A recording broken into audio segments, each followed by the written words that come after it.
Um assunto muito longo, um assunto muito amplo. Muitas coisas poderiam ser ditas sobre a coisa. Mas eu queria começar também chocando um pouco. E o meu ponto é simples. Casamento gay não existe. Absolutamente não existe. E não importa o que o governo tente fazer para dizer que existe. Ele não tem autonomia para gerenciar, para decidir o que casamento é ou não é. Porque, antes de tudo, o matrimônio ele é uma estrutura que vem da ordem da criação. Ele vem da ordem natural das coisas. O governo, o Estado, ele não inventou o casamento. Ele não definiu o casamento. Ele só reconheceu o casamento.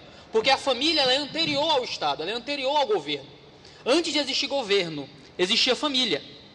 O que acontece é que há uma tentativa de dar um passo para trás, de agigantar o Estado e de fazer o Estado poder definir aquilo que na verdade é anterior a ele.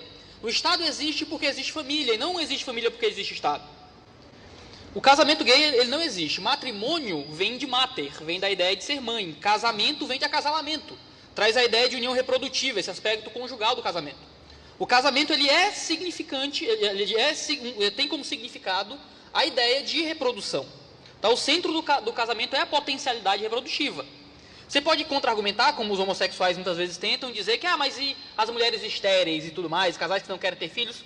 Ainda que alguns casais optem por não terem filhos, ou por algum defeito da natureza não consigam ter filhos, a estrutura do casamento ainda, via de regra, é a potencialidade reprodutiva. Quando você olha para uma cadeira que está quebrada, você ainda percebe quais são as funções daquela cadeira, ainda que ela não esteja cumprindo aquelas funções naquele momento. Ainda que um casal não queira ter filhos ou não tenha filhos, a potencialidade reprodutora ainda é o que é central ali. Então, isso se mantém em vários casos. Sodomia, o relacionamento homossexual, ele é algo do interesse privado do indivíduo. Um indivíduo, ele quer ter um relacionamento homossexual, ele tem. O casamento, por outro lado, ele é uma instituição que ele tem um interesse público. Se você parar para pensar na Grécia Antiga, por exemplo, não existiu povo mais homossexual, vou chamar assim, do que, se você ler a literatura da Grécia Antiga, é um negócio louco. Né? O pedagogo, por exemplo. O pedagogo era o cara que ia levar teu filho para a escola para protegê-lo de molestadores. Naquela época. Era um negócio meio louco. Existia uma homossexualidade muito comum ali.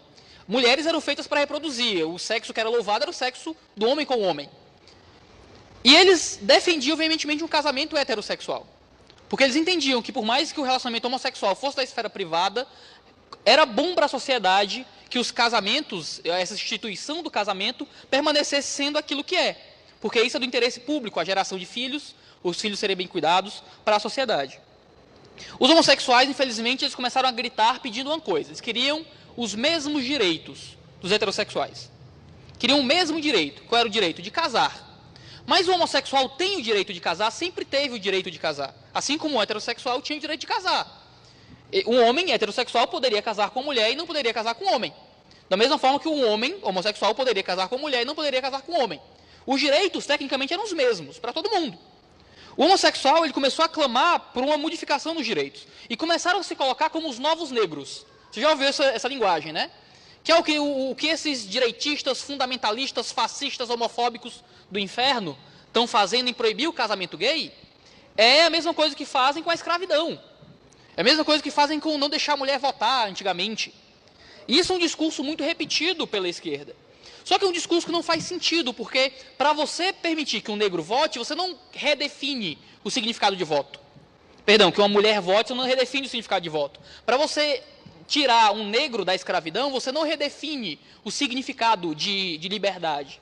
Para você permitir que um homossexual case com outro homem, no caso de um homem, ou com outra mulher, no caso de uma mulher, você precisa redefinir a estrutura, a terminologia, o significado de casamento.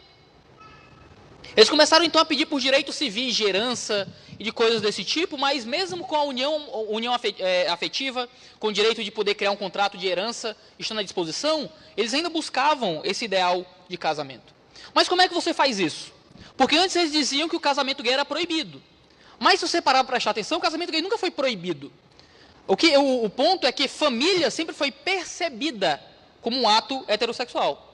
Ele não foi definido pelo Estado, não foi construído pelo Estado. Ele foi percebido, porque o governo ele é posterior à família. A família é a instituição central e anterior de tudo. Tanto percebendo isso pela ordem da criação, por uma percepção natural das coisas, quanto pela revelação da palavra de Deus. A família foi criada por Deus já do processo criacional de tudo. A família não foi inventada posteriormente. Havia família quando não havia Estado. Então o Estado ele não tem como redefinir aquilo que é anterior a ele. Por que o Estado não pode definir o que é o indivíduo? Por que o Estado não pode definir o que é uma pessoa? Se o Estado quiser dizer que negro não é mais pessoa, ele pode? Claro que não. Porque a pessoa, o indivíduo, é anterior ao Estado. Por que o Estado, então, pode hoje definir família? Se a família é anterior ao Estado.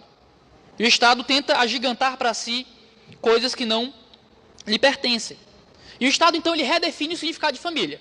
Família antes tinha um significado, o Estado, na canetada, redefine família para agora abarcar algo que antes não abarcava, que são uniões homossexuais. No direito tem um adágio que se diz que quem pode o mais, pode o menos. Se o Estado, agora a gente entregou na mão dele o direito de redefinir o significado de uma união familiar, o que é que o Estado não pode fazer com a família agora? O que é que o Estado não pode mais proibir? No Oriente, a gente tem casos que o Estado proíbe famílias de ter determinado número de filhos. Quem pode o mais, pode o menos. Quem pode redefinir o significado de família, por que é que ele não pode proibir você de punir seu filho com a palmada, com a famigerada lei da palmada? A famigerada lei Menino Bernardo, que proíbe pais de dar palmadinhas nos filhos quando eles cometem infrações familiares ali. 2 minutos, já. A gente reclama que o Estado se mete na família, mas a gente dá para o Estado o direito de redefinir todo o significado de família. E acaba que a gente tem uma série de problemas. Por exemplo, o pátrio poder, que agora se chama de poder familiar, é a ideia que antes era percebido da própria natureza de família, de que um pai ele tinha direitos sobre o filho responsabilidades com o pai e tudo mais, e isso era um direito que era percebido a partir da estrutura familiar. Agora, no entanto, uma vez que o casamento não é mais definido como uma unidade potencialmente reprodutora, para passar a ser nada mais que uma unidade consensual afetiva, o pátrio poder, o poder familiar, ele não é mais algo que provém da própria estrutura do casamento, mas ele é uma concessão estatal. Agora, a responsabilidade de pai para filho e os direitos de pai para filho e vice-versa não são mais algo que fazem parte da estrutura da família. Agora, é algo que o Estado lhe dá. E se ele dá, ele tira. Quem paga o flautista escolhe a música, não é? Então, acaba que a gente está agigantando o Estado. O casamento gay é um processo de agigantamento do poder civil. E acaba que isso gera uma diluição do casamento. O casamento, ele é heterossexual por causa de 3 pilares que o compõem.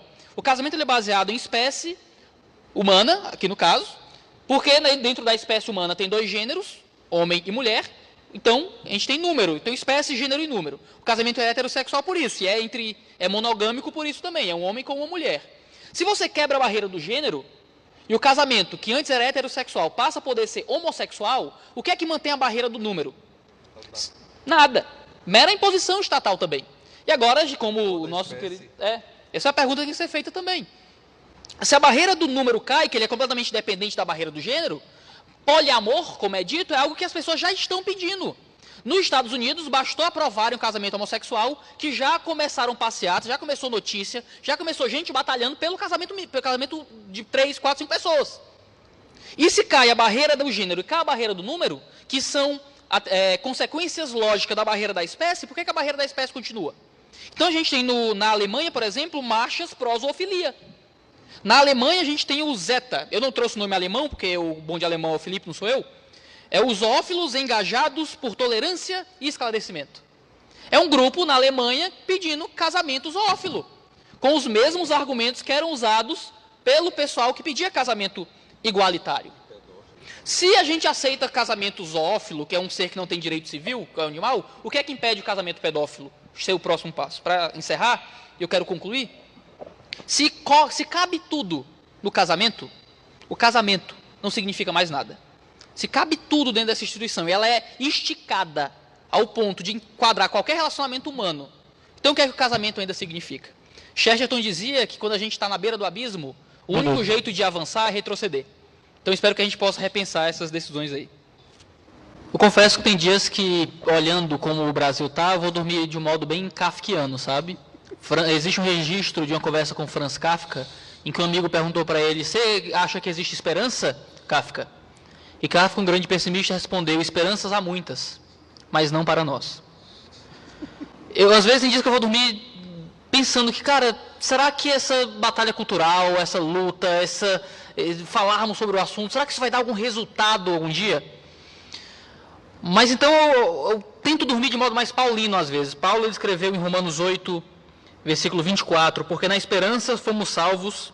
Ora, esperança que se vê não é esperança, pois o que alguém vê, como espera, mas se esperamos o que não vemos, com paciência o aguardamos. E claro que eu estou tirando o texto de Paulo do contexto, ele está falando da esperança futura, de céus, mas eu acho que a gente pode ter esperança. Eu acho que mesmo que se você tiver uma escatologia pessimista, de que tudo vai piorar apesar da gente. Vai piorar apesar do nosso esforço. E se o mundo vai piorar, que nosso país nade contra a maré. Se o mundo vai piorar, que nós sejamos aqueles poucos que vão andar contra o caminho do ódio, contra o caminho da destruição das esferas, contra o caminho de um Estado gigantesco, contra o caminho daqueles que destroem instituições milenares que são basilares para a construção da sociedade civil. E ainda que não haja esperança para nós, a gente batalha uma batalha que não é só nossa.